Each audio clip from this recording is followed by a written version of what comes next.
बंधु नमस्कार।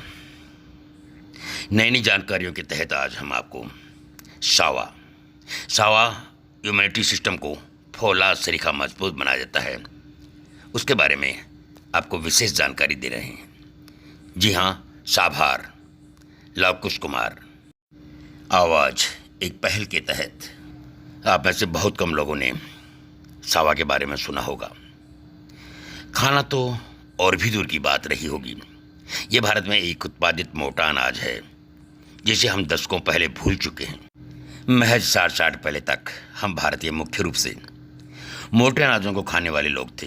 हरित क्रांति के बाद हमारी डाइट मुख्य रूप से चावल और गेहूं के जैसे अनाजों तक ही सिमट कर रह गई।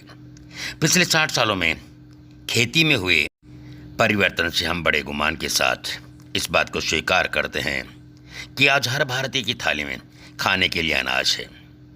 हमारे गोदामों में इसके पर्याप्त स्टॉक उपलब्ध है, पर इस क्रांति की एक कमी भी रही है। व्यावसायिक नीतियों के कारण हमने खेती की उत्पादन क्षमता तो बहुत बढ़ा ली है, लेकिन इसके गुणात्मक गुणों में बहुत भारी क्षति हुई है। कुछ दशक पहले हमारी थालियों में मोटे अनाज से बने चावल, हलवा, रोटी और अन्य व्यंजन शोभा बढ़ाते थे। कोदो, शामा, बाजरा, शावा, कुटकी, चुन्ना, जो ऐसे अनेक अनाज का भी हमारे खान पान का हिस्सा हुआ करते थे, लेकिन ये हमारी थालियों से गायब हो गए। ऐसा कहा जाता है कि हमारे पूर्वज हजारों वर्षों से मोटे अनाज का उत्पादन कर रहे हैं। भारतीय हिंदू परंपरा में यजुर्वेद में मोटे अनाज का जिक्र मिलता है। 50 साल पहले तक मध्य और दक्षिण भारत के 7 पहाड़ी इलाकों में मोटे अनाज की बहुत खूब पैदावार होती थी। एक अनुमान के मुताबिक देश में कुल खाद्यान्न उत्पादन में मोटे अनाज की हिस्सेदारी 40% थी। मोटे अनाज के तौर पर ज्वार, बाजरा, रागी, महुआ, जौ, कोदो, शामा, बाजरा, सावा, लघु धान्य या कुटकी, कांगनी और चीना जैसे अनाज शामिल। क्यों कहते हैं इसे मोटा अनाज? मोटा अनाज इसलिए कहा जाता है क्योंकि इनके उत्पादन में ज़्यादा मशक्कत नहीं करनी पड़ती। ये अनाज कम पानी और कम उपजाऊ भूमि में भी उग जाते हैं। धान और गेहूं की तुलना में मोटे अनाज के उत्पादन में पानी की खपत बहुत कम होती है। इसकी खेती में यूरिया और दूसरे रसायनों की जरूरत भी नहीं पड़ती, इसलिए ये पर्यावरण के लिए भी बेहतर है। ज्वार, बाजरा और रागी की खेती में धान के मुकाबले 30% कम पानी की जरूरत होती है।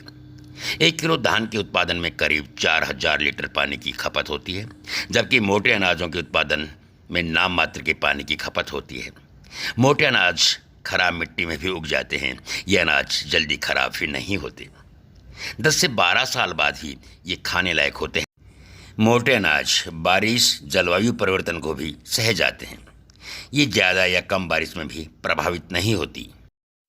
आज पूरे विश्व में इस बात की स्वीकार्यता बढ़ी है कि धान, गेहूं की अपेक्षा मोटे अनाजों में ज़्यादा पोषक तत्व की मौजूदगी होती है। डाइटिशियन भी लोगों को मोटे अनाजों से बनी हुई डिशेज अपनी थालियों में शामिल करने की सलाह देने लगे हैं। कई देशों के प्रमुख भी आम जनमानस से इसे अपनाने की अपील की है। इस लेख में हम लोग सावा की बात करेंगे, जो मोटे अनाजों में प्रमुख नाम है। सावा है क्या? इसका वानस्पतिक नाम क्या है? इसके दाने या बीज बाजरे के साथ मिलाकर खाए भी जाते हैं।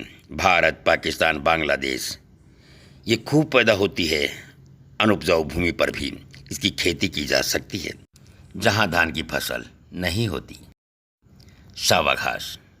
सावा घास एक प्रकार की लंबी घास इसकी पूर्वज मानी जाती है, जिसकी बालें चारे के काम आती हैं। सावा नाम से भी जाना जाता है। इसका बीज सलेटी रंग का चमकदार होता है। चावल, हलवा आदि के रूप में भोजन में प्रयोग किया जाता है। यह वर्षा ऋतु में उत्पन्न होने वाला अनाज है, जो लगभग 2-2.5 महीने में तैयार हो जाता है। फसल तैयार होने पर पीट कर बीज को अलग कर लेते हैं और हरे पौधे को खड़ा या चारा मशीन से काटकर भूसा मिलाकर पशुओं को खिलाने के काम आता है। किसानों के अनुसार इसकी खेती में कम समय में लगना, कम पूंजी लगना, कोई भी बीमारी नहीं लगने से इसे उपजाने में काफ़ी सहूलियत होती है।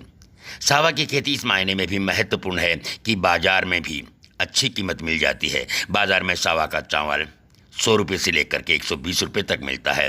किसानों को नहीं करनी पड़ती है इसकी सिंचाई।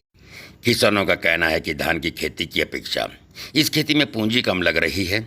धान की खेती में नहर बोरिंग को नहीं रहने से सिंचाई करना काफ़ी मुश्किल है, जबकि सावा की खेती के लिए किसी भी संसाधन की ज़रूरत नहीं पड़ती। किसानों को इसके लिए अलग से कोई मेहनत व पूंजी भी नहीं लगानी पड़ती है। जी हाँ बंधु, तो ये जानकारी थी साभार लवकुश आवाज़ एक पहल की और स्वर आपके पूर्णमल पारिक जवान भाई का। तो सुनते रहिए ऐसी नई नई चीज़ों के बारे में, जुड़े रहिए हमसे, चैनल को सब्सक्राइब कर लीजिए और लाइक और शेयर भी करते रहिए। जय हिंद, जय भारत।